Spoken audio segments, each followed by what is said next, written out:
Welcome to today's Explainer. We're diving into something profoundly moving today, a deeply intimate piece of source material that touches on a reality so many people experience, but very few talk about openly. We are going to explore the incredibly personal story of a woman who reached a monumental life milestone only to be met with a truly heartbreaking reality. But more importantly, we're going to look at how she completely transformed her life because of it. Right off the bat, let's dive into this. The woman we're learning from today is named May, and her message to us kicks off with this absolute gut punch of a hook. I am 100 years old. Stop waiting for your children to call. Just think about the sheer authority in that statement for a second. A whole century of living. She's buried a husband, buried friends, worked jobs that broke her body, and raised children that broke her heart. And she kept going because, well, that's just what you do. That hard-earned, boots-on-the-ground wisdom is exactly what makes her perspective so gripping. Section 1. The Silence of a Century. The 100th birthday. Let's just walk through the agonizing timeline of that day. Imagine waking up on your actual 100th birthday. There's no smell of breakfast cooking, no footsteps in the hall, just a quiet house, the birds chirping outside, and the ticking of a clock. At 10 a.m., her youngest son sends a text with a cake emoji. That's it. By evening, she finally gets a phone call from her middle son.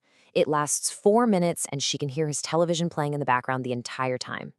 2 days later, a card arrives from her oldest son with a gift card inside, signed simply Mike. Not even Love Mike, like a form you'd sign at work. It is just devastating to think about the emotional toll of a monumental, once-in-a-lifetime milestone being met with such minimal, detached effort. May knows the pain of picking up the phone, leaving a voicemail, setting an extra plate at the Sunday table, and just waiting. Waiting through dinner, waiting through the evening news, and eventually falling asleep waiting. So she gives us this devastating but vital piece of tough love. If you have to keep reminding your child that you exist, they already forgot. She explains that every single time you call again, sounding lonely and desperate for just a crumb of attention, you aren't pulling them closer. You're actually teaching them to see you as a burden.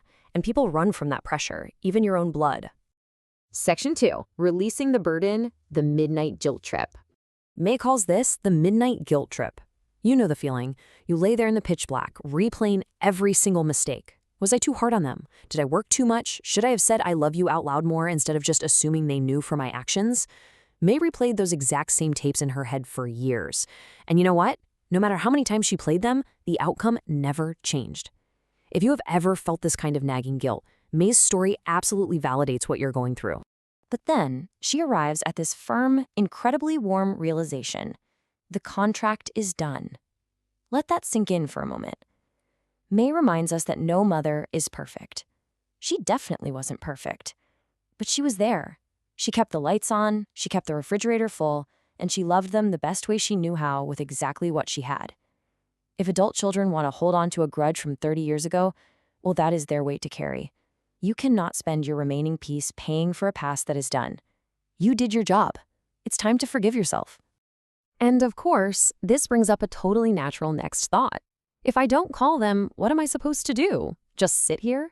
It's a great question, and it beautifully pivots our whole narrative from the agonizing problem of waiting directly into a really empowering solution. Section 3. The Age 97 Epiphany. A shift in mindset. Okay, here is May's actionable guide to living. Step 1. Stop calling into the silence. Step 2.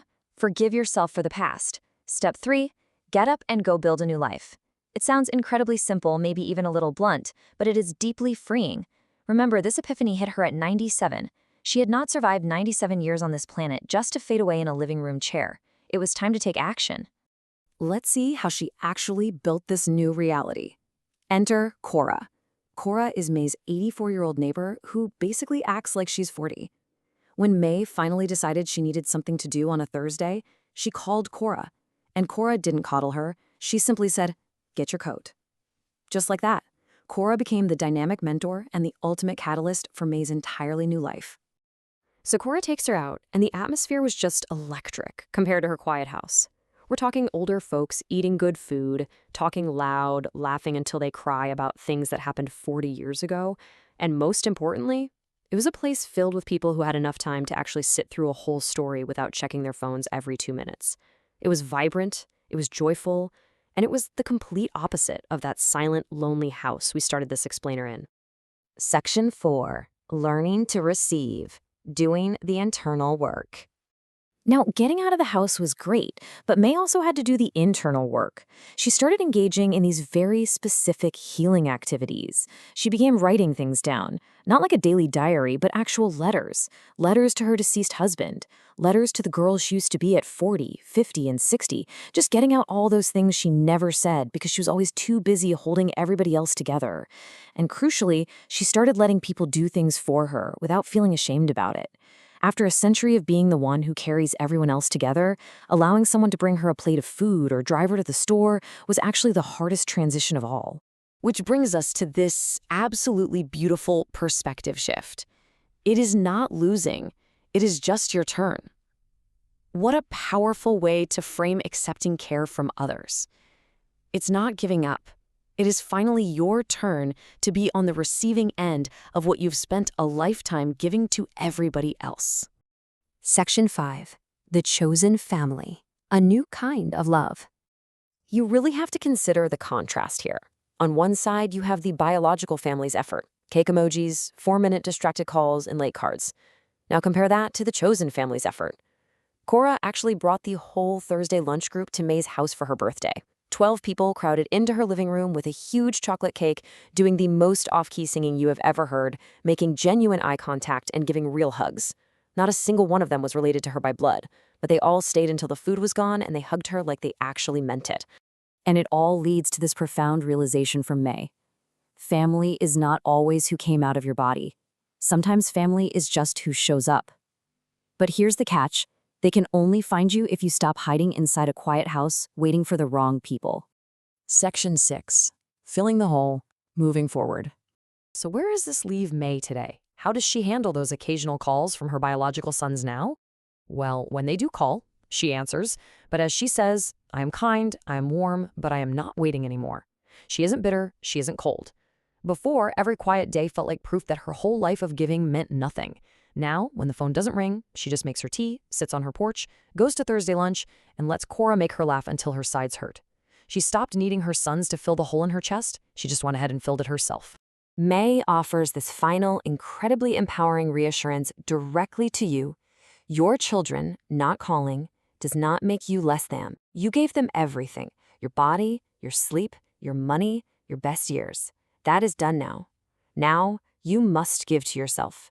You are still breathing, and you are absolutely still worth showing up for. We're going to end today on this provocative visual metaphor from May. If people aren't reciprocating, it just means you've been pouring yourself into cups that have holes in the bottom. Find the cups that hold what you give. Find your Cora. Find your Thursday lunch. Stop waiting for the phone to ring. Get up, put your coat on, and go live. You have waited long enough. So I'll leave you with this. What are the cups in your life that are quietly leaking, and where's the chosen family out there right now just waiting for you to show up?